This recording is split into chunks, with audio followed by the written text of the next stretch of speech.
but we have like around partners maybe in 120 other countries. Most of them are in all of the EU countries and also the Mediterranean in the Arab countries. And we work with them in cooperation in a lot of cultural activities that involve the young people in a lot of issues and make them know more about the others. I have a comment on this. Just say your name one more time. Okay, my name is Ahmed Yusri. I would like to talk more about this youth exchange idea, and especially about what the people have in their stereotypes. Some people say that youth exchange is just a way for people to travel. There are people who get benefit to travel about all over the world, but it's not like this.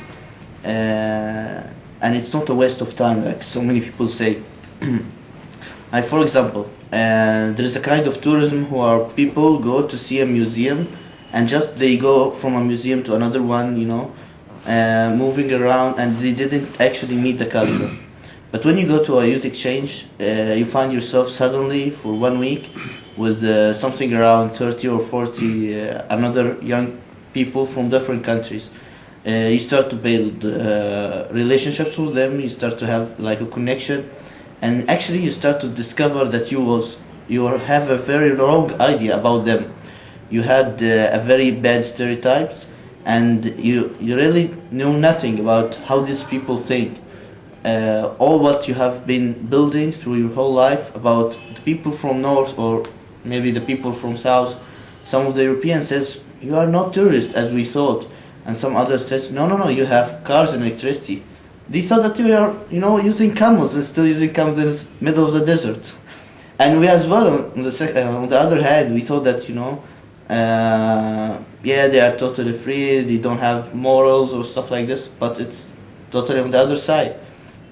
So these kind of things, they break the stereotype, which is, I guess, it's the practical solution for, this world peace and all these big words, how you can get it implemented by just getting the people meet each other lively and, start talking, and they by themselves, they start, have this human connection without anything, about these cultures and civilization, crash of civilizations. These all theories, are getting on the ground when the people meet. This was my comment. Thank you. Ahmed, did you participate in the Model United Nations? Yeah, I did. What country were you? No, actually, my role was I was like responsible for my. Okay, wait a minute. What is it? Okay. I was a rapporteur. This my job description was that I have to build this connection between people and also try to get them some skills using the games. So my role was how to teach them presentation skills and all this stuff using the games. So I wasn't like a delegation for a country, but I was like supervision, or how do you call it, moderator for the sessions, not country.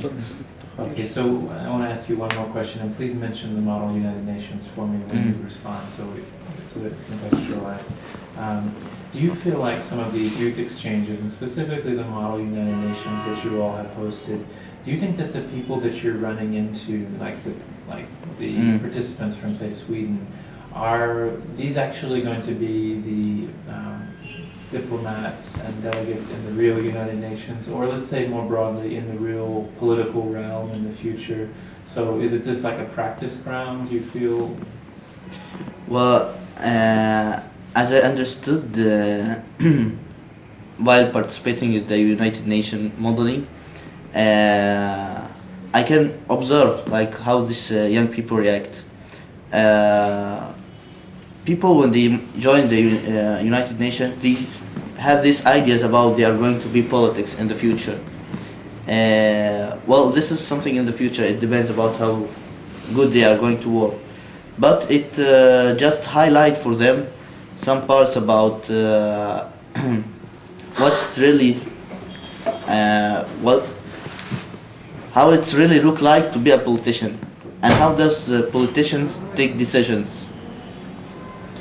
Like politicians, when they take decisions, they have to take in consideration and the economic background about the country and blah blah blah blah about different issues.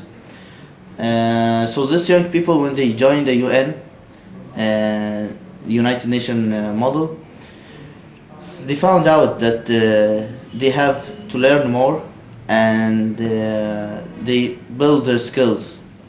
And especially when it comes to meeting another youth from different countries, they found that their agenda is different about from their agenda. The young people from Egypt, for example, they found their agenda is different from people from Sweden. So when they meet, they try to understand how others can think and how can we act. So if I'm a diplomat from Egypt, I have to take the consideration that this diplomat from Sweden is taking the advantage of his country. So what he do is he's doing for the best of his country, as I'm doing for the best of my country. So we are not in contrary about each other, we are not enemies, but just we are here politicians for the sake of our countries. So this is how we can understand why others doing like this, or why they are having a reaction, because these reactions is depending on something they have to do for their country. Okay. And isn't it also the case that you have to, and anybody else that was a part of the Model United Nations, were you anybody else, or? I guess Abdullah, who just arrived. Okay, so I'll say that. Yeah? كان delegation ليه؟ He was a delegate in UN for civilization between cultures. Yes, Ah. High Group Alliance of And he is as well the creator of this idea.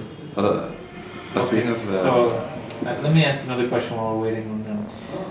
Ahmed, you mentioned specifically that one of the things that happens in the youth exchange, and this is not just a question for Ahmed, it's a question for everybody, is that you get people coming from Europe, Northern Europe, elsewhere, US, I don't know if there was, that I'm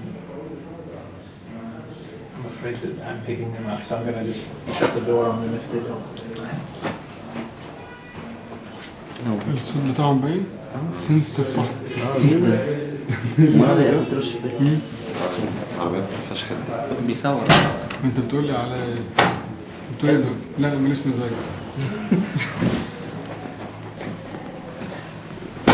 Okay, so the question is, you said that with the